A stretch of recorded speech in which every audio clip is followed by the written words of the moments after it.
இந்த காலை நேரத்திலே உங்களை சந்திப்பதிலே மிகுந்த மகிழ்ச்சி அடைகிறேன். இந்த காலை நேரத்திலே நம்முடைய தியானத்துக்கு என்று ஒரு வசனத்தை வாசிப்போம். ஏசாயா எழுதின தீர்க்கதரிசன புத்தகம் 45வது அதிகாரம் 3வது வசனம். நான் வாசிக்கிறேன். உன்னை பெயர் சொல்லி அழைக்கிற இஸ்ரவேலின் தேவனாகிய கர்த்தர் நானே. உன்னை பெயர் சொல்லி அழைக்கிற இஸ்ரவேலின் தேவனாகிய கர்த்தர் நானே. நம்முடைய தேவன், நாம் ஆராதிக்கிற ஜீவனுள்ள தேவன் நம்மை பெயர் சொல்லி அழைக்கிறவராக இருக்கிறார். பெயர் சொல்லி அழைக்கிறார் என்று சொன்னால் பெயர் மாத்திரம் அவருக்கு தெரியாது, நம்மை பற்றி அனைத்து தகவல்களும் அறிந்திருக்கிறவராக, நம்மை நேசிக்கிறவராக இருக்கிறார். இதை நன்றாக புரிய வேண்டும் என்று சொன்னால் உதாரணத்தை சொல்ல விரும்புகிறேன். மாவீரன் நெப்போலியனை பற்றி நமக்கு எல்லாருக்கும் தெரியும். அவர் மிகப்பெரிய படை வீரராக முழு உலகத்தையும் தன்னுடைய கட்டுப்பாட்டுக்குள் கொண்டு வர வேண்டும் என்று சொல்லி முயற்சி செய்து அதில் பெருவாரியான வெற்றியை பெற்ற ஒரு பெரு வீரன் மாவீரன் நெப்போலியன். அவரை அனைவருக்கு எப்படிப்பட்டவராக தெரியும் என்று சொன்னால் ஒரு மாவீரனாக, குறிப்பாக அவருடைய வீரத்தை எல்லாரும் புகழ்வார்கள்.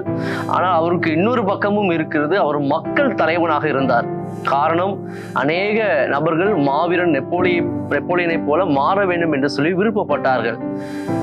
ஏன் என்று சொன்னால் இந்த மாவீரன் நெப்போலியன் மக்களை பற்றி நன்றாக அறிந்தவராக இருக்க வேண்டும் என்று சொல்லி விருப்பப்பட்டார். ஆனால் எல்லாரையும், குறிப்பாக தன்னுடைய படையில் இருக்க எல்லா வீரர்களை பற்றியும் அறிந்து கொள்வது என்பது இயலாத காரியம் என்பதால் ஒரு தந்திரத்தை அவர் பயன்படுத்தினார். என்ன என்று சொன்னால், அவருக்கு கீழாக ஏராளமான படை வீரர்கள் இருந்தார்கள். அவர்களுக்கு ஒவ்வொரு இடத்திலையும் ஒரு கேம்ப் இருந்தது.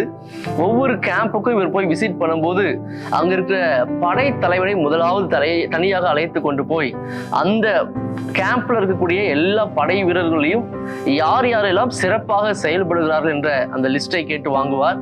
பின்பதாக அந்த லிஸ்ட்ல சிறப்பாய் பணியாற்றியதற்கு இதுவரை பாராட்டு பெறாத நபர்கள் யார் என்று கேட்பார். அதுல இருக்க சில நபர்களை தெரிந்தெடுத்து அவருடைய பெயர் என்ன, அவருடைய குடும்பத்தை குறித்த டீட்டெயில் என்ன, அவருடைய திருமணம் ஆகியிருக்குதா, திருமணம் ஆகியிருந்தால் அவருடைய மனைவி பேர் என்ன, பிள்ளைகள் இருந்தால் பிள்ளைகளுடைய பேர் என்ன, அவருடைய பெற்றோர்கள் இருந்தால் அந்த பெற்றோருடைய இப்பொழுதுடைய நிலைமை என்ன, பொருளாதார நிலை என்ன என்று எல்லா டீட்டெயிலையும் அந்த படை தலைவனிடம் கேட்டு பெற்றுக்கொள்வார். அது மாத்திரமல்ல, அவன் செய்த சிறப்பான காரியம் என்ன, அவனுக்கு பாராட்டு இன்னும் ஏன் கொடுக்கவில்லை என்ற எல்லா காரியத்தையும் கேட்டு அறிந்து கொண்டு அதுக்கப்புறம் அந்த படை வீரர்களை சந்திக்க அவர் செல்வார். அந்த கேம்புக்கு செல்லும் போது எல்லாரையும் கூடி வர செய்து திடீர் என்று சொல்லி ஒரு வீரனுடைய பெயரை கூப்பிட்டு முன்னாடி வர சொல்வார். கூப்பிட்டு வந்த உடனே அவன் பெயரை சொல்லி நீ எப்படி இருக்கிறா என்று கேட்பார். அவனுடைய மனைவி பெயரை சொல்லி உன் மனைவி இவள் எப்படி இருக்கிறாள் அப்படின்னு கேட்பார்.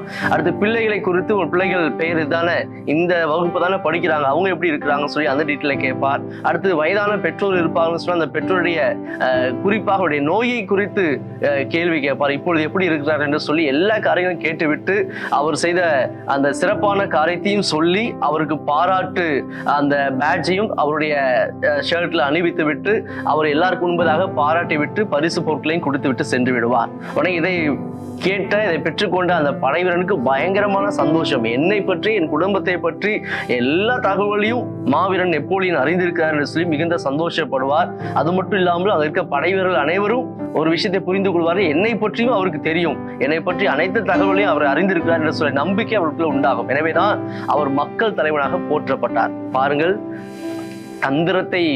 தந்திரமாய் சில காரியங்களை செய்து மக்களை நம்ப பண்ணின அந்த மாவீரன் நெப்போலியன் ஒரு பக்கம் இருந்தாலும், அதை விட நம்முடைய ஆண்டவர் நம்மை நம்ப பண்ணுகிற, தந்திரமாய் செயல்படுகிற ஆண்டவர் அல்ல, உண்மையாகவே நம்மை பெயர் சொல்லி அழைக்கிறவராக இருக்கிறார். காரணம், நாம் தாயின் கருவில் உருவாகும் முன்பே நம்மை குறித்து அறிந்தவராக இருக்கிறார். நம்முடைய அனைத்து தகவல்களையும் அவர் தெரிந்தவராக இருக்கிறார். எனவே நம்மை பெயர் சொல்லி அழைக்கிறவர் நம்முடைய தேவன். அவர் உங்களோடு கூட இருக்கிறார், இப்பொழுதும் உங்களோடு கூட இருக்கிறார். இந்த நாளிலே நீங்கள் எனக்கு யாரும் இல்லை என்று சொல்லி கவலைப்படலாம், என்னை பற்றி ஆண்டவருக்கு அக்கறை இல்லை என்று சொல்லி நீங்க வேதனைப்படலாம். இல்லை, உங்களை பெயர் சொல்லி அழைக்கிற தேவன், உங்களுடைய அனைத்து தகவல்களையும் அறிந்திருக்கிற தேவன் உங்களுடனே கூட உங்கள் பக்கத்திலே உங்கள் அருகிலே இருக்கிறார்.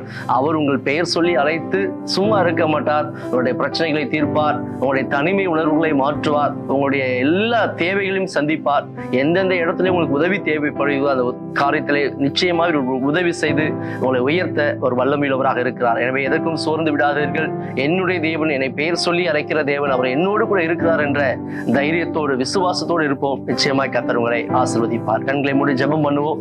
சர்வ வல்லமையுள்ள தகப்பனே, இந்த புதிய நாளை காண செய்ததுக்காக நன்றி. இந்த காலை வேளை எங்களோடு நீர் பேசின வார்த்தைகளுக்காக நன்றி.